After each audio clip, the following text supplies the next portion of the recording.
प्रबल जी, मैं आपके पास इसलिए आ जा रहा हूं भाई, आज आपकी पार्टी जो है वो बड़ा चुनाव जीत के कर्नाटक में उसने शपथ ली। मैं थोड़ा संक्षेप में हम लोग आज रखेंगे क्योंकि और लोगों को भी, सब लोग को एक छोटे छोटे उसमें करेंगे। बहुत स्ट्रेट प्रश्न दो हैं सिर्फ आपसे।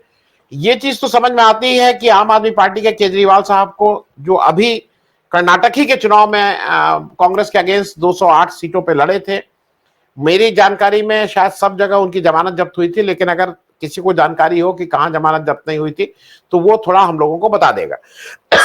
तो ये बिल्कुल परफेक्ट एंड वो था कि वहां कैसे बुला सकते थे, क्योंकि मुझे वहां पे, मेरी जानकारी नहीं है लेकिन मुझे वहां पे कुमार स्वामी साहब भी जो जेडीएस के हैं, जो सो कॉल्ड ओवरऑल विपक्ष के साथ माने जाते हैं, वो भी नहीं दिखाई दिए थे वहां पे। ये दो लोग नहीं दिखाई दिए थे। केसीआर के साथ अभी तेलंगाना का इलेक्शन होना है, उसमें तो कोई बात ही नहीं थी। और ममता बनर्जी जी ने और अखिलेश यादव जी ने अपनी पोजीशन स्पष्ट कर दी है कि वो 1-on-1 लड़ना चाहते हैं।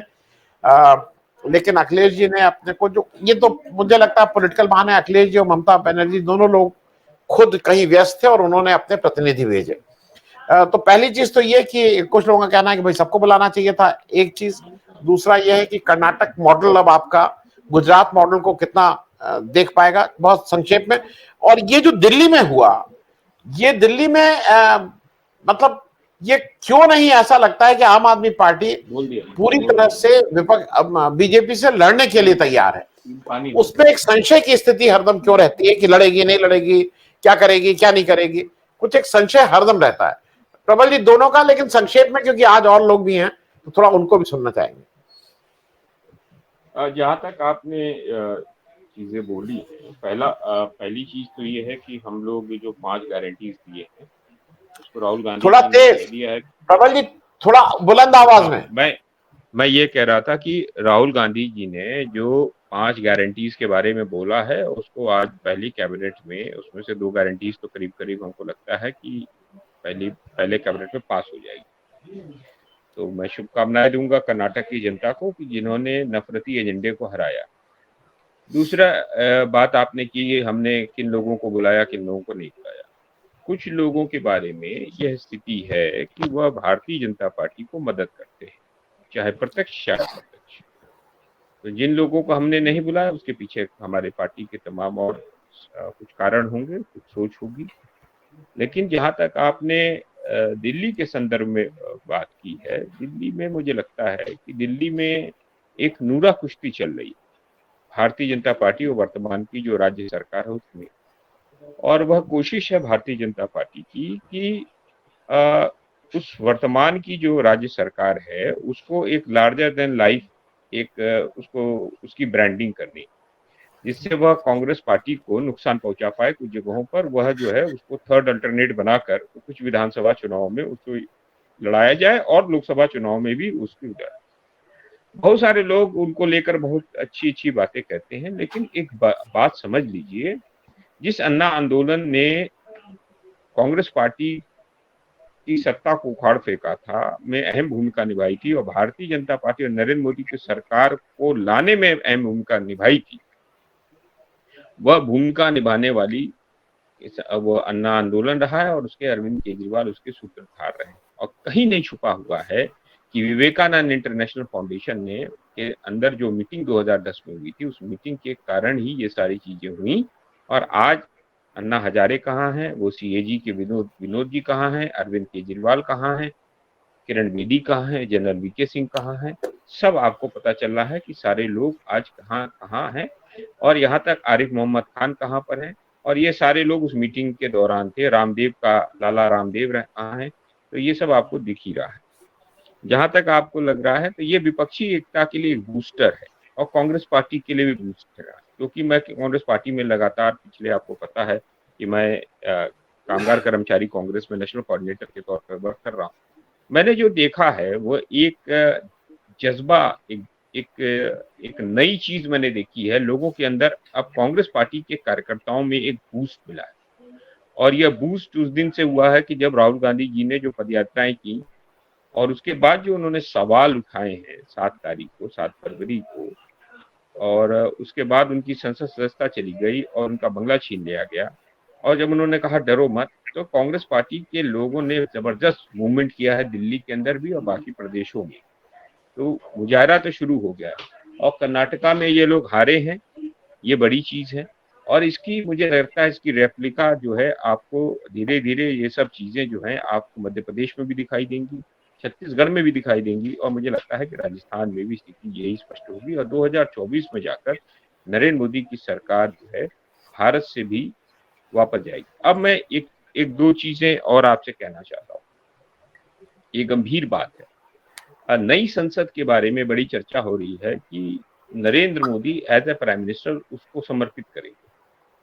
अब प्रधानमंत्री जो हैं वो लीडर होते हैं एक लोकसभा के लोअर हाउस के, संसदीय लोकतंत्र के संरक्षक होते राष्ट्रपति।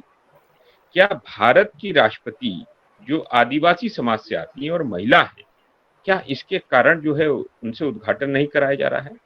क्या गुरु गोवरकर की जो किताब है, बंच ऑफ थॉट, जिसमें वो कहते हैं कि मैं दलित, पिछड़े, आदिवासी, महिलाओं और अल्पसंख्यकों का राज कभी स्वीकार नहीं करूंगा, उसकी जगह मैं अंग्रेजों की गुलामी स्वीकार करूंगा, क्या उसको चिरताद करा जा रहा है? ये बड़ा सवाल है और मुझे लगता है इसको आप लोगों को जोर शोर से उठाना भी चाहिए कि संसदीय परंपरा में प्रधानमंत्री एक लेवल तक ही किसी चीज का उद्घाटन, जिस संसद के संरक्षक के तौर पर राष्ट्रपति हैं, वहां पर संसद भवन का उद्घाटन या संसद भवन को समर्पित करने का कार्यक्रम कोई प्रधानमंत्री कैसे कर सकता है? यह इस देश के संसदीय परंपरा का सीधे सीधे मखौल उड़ाया जा रहा है, इस देश के संवैधानिक प्रक्रिया का मखौल उड़ाया जा रहा है, बाबा साहब अम्बेडकर के संविधान का मखौल उड़ाया जा रहा है, क्योंकि वह जो राष्ट्रपति वो दलित हैं, वो पिछड़ी हैं, वो आदिवासी है, महिला है, इसलिए आप उद्घाटन नहीं करा रहे। ये बहुत बड़ा सवाल है। इस सवाल पर मुझे नहीं लगता कि कोई सवाल उठाया होगा अभी तक, इसलिए मैंने आप लोगों के माध्यम से पहला सवाल मैंने जनता के सामने उठा रहा हूं। दूसरी चीज, जो इन्होंने 2000 की नोट जो बदल रहे हैं, बंद कर रहे हैं, क्या कर रहे हैं कुछ पता नहीं। कभी कहते हैं कि ये नोट, जब नोट आया था इन्होंने चिप वाली आंटी घूम रही थी तमाम, वो बताती थी कि रोज चिप है, लड़के उनको चिप वाली आंटी कहते हैं, वो चिप लेकर बताती थी कि इसमें चिप है, वो चिप क्या खत्म हो गई, क्या वो चिप पे जीपीएस देना सिस्टम सिग्नल देना बंद कर दिया, क्या वो क्या हो गया? अब ये 2000 के नोट आपने छापना बंद कर दिया। अब ये 2000 के नोट आने के बाद आनंद वर्धन जी, देश के अंदर से काला धन इतना जमा हो गया कि सबसे ज्यादा इस समय वर्तमान परिस्थिति में सबसे ज्यादा काला धन जो है विदेशों के बैंकों में 2016 के बाद जमा हुआ है।